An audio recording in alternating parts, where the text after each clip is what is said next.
नमस्कार दोस्तों, मैं अल्पेश गज्जर आज आपके पास आया हूँ एक और वीडियो लेके कि डायरेक्ट सेलिंग की क्लैरिटी को लेके। कई लोग अपने हिसाब से वीडियो बनाते हैं और मुझे लगता है कि जब तक हमें पूरा नॉलेज ना हो किसी भी चीज़ में स्टेटमेंट देने से पहले 100 बार सोचना चाहिए, क्योंकि जब कोई सामने जवाब देगा तो हमारी हालत क्या होगी अगर हम गलत है तो खैर, मैं एग्री करता हूँ कि हमारे देश में बहुत गलत कंपनियाँ चल रही है, बहुत लोगों के साथ धोखे हो रहे हैं और धोखे इसलिए हो रहे हैं क्योंकि उनको शॉर्टकट चाहिए, उनको जल्दी पैसा कमाना है, उनको मेहनत नहीं करनी है, उनको एक का डबल करना है। तो डेफिनेटली गुजराती में कहावत है कि लोभिया हो त्या दूतारा भूखे ना मरे।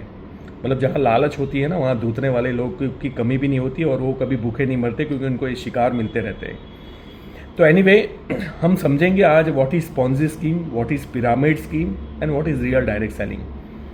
तो पहले तो मैं आपको बता दूं, पॉन्जी स्कीम यानी पैसा दे के जब आपको वादा किया जाता है किसी भी टेक्नोलॉजी के नाम से, ट्रेडिंग के नाम से, रॉबोट के नाम से, रॉबोट ट्रेडिंग करेगा, ऑटोमेटिक सॉफ्टवेयर वर्क करेगा, करेंसी के नाम से, वॉटेवर आप जो भी ऐसे नाम समझो, जो प्रोडक्ट आपके सामने नहीं दिखती है लेकिन आपको बताया जाता है इसका भविष्य बहुत बड़ा है और अभी आप इन्वेस्ट कर दो ये 10 गुना हो जाएंगे। तो एक्चुअल प्रैक्टिकल अगर ऐसे होते तो अंबानी, अडानी या टाटा उसमें इन्वेस्ट कर देते।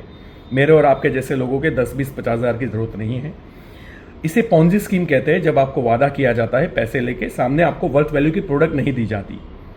तो कब ये पॉन्जी स्कीम नहीं मानी जाएगी? जब इंश्योरेंस है, म्यूचुअल फंड है जो IRDA के अंडर में है, जब बैंक की FDs है, फिक्स डिपॉजिट जिसे हम बोलते हैं, बैंक में आप निवेश करते हो, उससे बोलते हैं RBI के अंडर में निगरानी है। और तीसरा है स्टॉक मार्केट, जहाँ शेयर मार्केट आपको शेयर्स मिलते हैं किसी कंपनी के और वो कंपनी सेबी के थ्रू वेरीफाई हो चुकी है और आप उसमें इन्वेस्ट कर सकते हो बिकॉज सेबी ने बोला है कि भैया ये कंपनी ऑलरेडी है। और सेबी कौन है? वो एक गवर्नमेंट बॉडी है और वो बताती है कि भैया ये इसमें आपको शेयर लेना है तो लीजिए, अगर इसका प्रॉफिट होगा आपको प्रॉफिट का शेयर मिलेगा, अगर नुकसान होगा तो आपका शेयर का रेट नीचे जाएगा, यानी आपको नुकसान में भी भागीदारी लेनी पड़ेगी। ये है स्टॉक मार्केट। लेकिन इसके अलावा अगर कोई आपके पास आता है जो सेबी में, RBI में या फिर IRDA में रजिस्टर्ड नहीं है तो फिर वो फ्रॉड है, समझ लीजिए। मेरी नज़र में तो फ्रॉड है क्योंकि गवर्नमेंट उसमें कोई प्रोटेक्शन नहीं देगी आपके पैसे को और डेफिनेटली फिर आपको जाना पड़ेगा। मेरे साथ चीटिंग हुआ, फिर फ्रॉड केस, ये केस, लालच वाला केस, हर सारी कलम लगेगी। कंपनी के ऊपर भी PCMC एक्ट होती है, price change and money circulation act, वो भी लगेगी। तो ये है पॉन्जी स्कीम, ध्यान रखिए। इसको आप डायरेक्ट सेलिंग ना बोलें, इसको आप नेटवर्क मार्केटिंग ना बोलें। दूसरा है पिरामिड स्कीम। पिरामिड स्कीम का मतलब वहाँ प्रोडक्ट का टर्नओवर से कोई लेना देना नहीं होता। वहाँ मेरी टीम में कितने लोग जुड़ते हैं तो पर हेड मुझे पैसा मिलेगा, क्योंकि रिक्रूटमेंट का पैसा होता है। उस रिक्रूटमेंट में कई बार कुछ ऐसी प्रोडक्ट होती है जिसकी आपको ज़रूरत नहीं होती और कई बार ऐसी प्रोडक्ट होती है जिसके दाम 4-5 गुना होते हैं और आपके ही पैसे आपको लौटा के बांटे जाते हैं। और इसमें रिक्रूटमेंट पे ये बिजनेस चलता है, यानी कि मैंने आज 2 लोगों को रिक्रूट किया, 2 ने 4 को किया, 4 ने 8 को किया, तो 15वें दिन 16वें दिन अगर पूरा देश अगर ये काम पे लग जाता है तो 140 करोड़ जनता खत्म हो जाती है। यानी जो लास्ट में आए करोड़ों लोग, उनके पैसे तो गए क्योंकि उनको पास वर्थ वैल्यू की प्रोडक्ट नहीं है या प्रोडक्ट ही नहीं है और उन्होंने इसलिए पैसे भरे थे कि उनको सपने दिखाए गए कि भैया तुम्हें आप करोड़पति बन जाओगे, घर गाड़ी ऑफिस मिलेगा, और दैट्स वाई लोग पैसे इन्वेस्ट करते हैं और वो फिर पछताते हैं क्योंकि उन्होंने जो 5,000, 10,000, 20,000, 50,000 रुपये इन्वेस्ट किए थे, अब ना तो उसकी प्रोडक्ट मिली और ना ही उसके नीचे कोई जुड़ने वाला है। तो इसे बोलते हैं पिरामिड स्कीम, जो लोगों के रिक्रूटमेंट के ऊपर पैसा देती है। टर्नओवर बेस्ड नहीं होता क्योंकि जेन्युइन प्रोडक्ट भी नहीं होती, इसलिए टर्नओवर भी नहीं होता और एक आदमी उसको दोबारा खरीदने का प्रयास भी नहीं करता क्योंकि उसके काम की प्रोडक्ट ही नहीं होती। अब तीसरा होता है डायरेक्ट सेलिंग, जो मैं कर रहा हूँ। उसमें टर्नओवर बेस्ड पैसा मिलता है। मुझे 11 साल हुए हैं और मेरी जो ग्रोस इनकम है लगभग 14 to 15 करोड़ रुपीज़ हो चुकी है। मेरे फेसबुक अकाउंट में अल्पेश गज्जर नाम है। हर साल में इनकम टैक्स डिपार्टमेंट का 26AS पोस्ट करता हूँ एवरी ईयर। तो पिछले 7 साल का टोटल लगाया तो लगभग 12 करोड़ रुपये हो रहे। ये मेरी ग्रोस इनकम है जो IT डिपार्टमेंट से मैंने स्क्रीनशॉट लिया है। 26AS बोलते हैं उस फॉर्म को।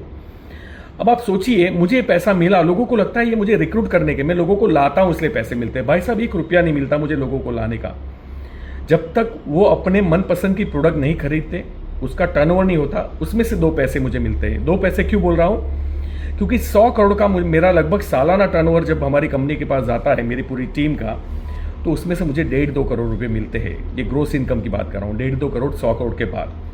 तो यू कैन अंडरस्टैंड कि ये टर्नओवर बेस्ड पैसा है, तो इसको डायरेक्ट सेलिंग कहते हैं। अब जिन लोगों को ये भी गलत लग रहा है, मैं उनसे पूछना चाहूँगा, अच्छा कुछ लोग बोलते हैं इसमें 1% ही लोग पैसा कमाते हैं, तो मैं आपको बता दूं शिद्दत से और मेहनत से लोग 1% ही इसमें काम भी करते हैं। क्योंकि आप ग्रेजुएशन के लिए 3 साल निकालते हो, लेकिन यहाँ कोई सीखने के लिए तैयार ही नहीं है, उनको तुरंत पैसा चाहिए।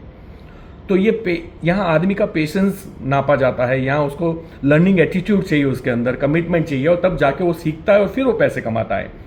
खैर इसमें हम नहीं जाते, 1% की बात ही हम सच मान लेते कि चलो 1% लोग सक्सेस होते हैं। समझो कि 100 करोड़ लोगों में से 1% कितना होता है? 1 करोड़ लोगों को पैसा मिला लगभग। आप सोचिए 1 करोड़ लोगों को रोजगारी मिलना बहुत बड़ी बात है, और वो 99 करोड़ को नुकसान क्या हुआ? कुछ भी नुकसान नहीं हुआ, क्योंकि उन्होंने प्रोडक्ट खरीदे हैं। आप जो बोल रहे हो कि जो नहीं कमाए उनके पैसे डूबे नहीं हैं, क्योंकि वो जब किराने की दुकान से, बनिए लाले की दुकान से या डी-मार्ट से जब वो कुछ प्रोडक्ट खरीदता है तो उसको नुकसान कहाँ है? और डी-मार्ट अपनी खुद के फ्रेंचाइजी लगा के, अपने स्टोर्स खोल के देश का 7वें नंबर का अमीर आदमी बन चुका है राधा किशन दमानी जी। 1,90,000 करोड़ रुपए कमाए हैं भाई साहब, वो भारत देश के ही पैसे हैं, और वो हमने अपनी मर्जी से अपनी मनपसंद की प्रोडक्ट खरीदी, दैट्स वाई हमें पैसे मिले। तो वहाँ 1% भी आदमी पैसा नहीं कमाया, क्योंकि वहाँ कोई फ्रेंचाइजी, उनकी खुद की फ्रेंचाइजी है। हिंदुस्तान लीवर फ्रेंचाइजी देती है, पतंजलि फ्रेंचाइजी देती है, कितने लोग पैसे कमाते हैं उसमें? वो लोग पैसे कमाते हैं जिनके पास पैसा है। अगर मुझे हिंदुस्तान लीवर की फ्रेंचाइजी चाहिए पर्टिकुलर किसी भी छोटे से टाउन प्लेस में, तो आप मानिए टाउन प्लेस की बात कर रहा हूँ, 1-2 करोड़ रुपए मेरे पास चाहिए, तब जाके मुझे वो फ्रेंचाइजी मिलेगी। अगर बड़े शहर में चाहिए तो 5-10 करोड़ रुपए चाहिए, तब मुझे जाके मेट्रो सिटी में मुझे हिंदुस्तान लीवर की फ्रेंचाइजी मिलेगी। आप सोचिए, क्या अमीर को अमीर बनाना है या किसी को भी फ्रेंचाइजी दे सकते हैं? अगर मैकडोनाल्ड्स आपके पास 2 करोड़ रुपया देकर फ्रेंचाइजी लेता है तो आपको अच्छा लगता है, लेकिन अगर हम फ्री में फ्रेंचाइजी दे रहे हैं तो आप बोले आप लोगों को जोड़ने तोड़ने के धंधे में लगे हुए। भैया मैं जब आपको रिक्रूट करता हूं, मुझे आपका पैसा नहीं चाहिए। आप जो प्रोडक्ट बाहर से लेते हो हमसे, हमारी कंपनी से खरीदिए, प्रोडक्ट अच्छा लगे तो दोबारा खरीदिए, और बहुत अच्छा लगे तो आप भी फ्रेंचाइजी ओपन कीजिए, ताकि आपको भी पैसा आए। और या फिर आप रिटेलिंग भी कर सकते हो, हमारी टीम में कई लोग हैं जो सिर्फ रिटेल करके पैसा कमाते हैं।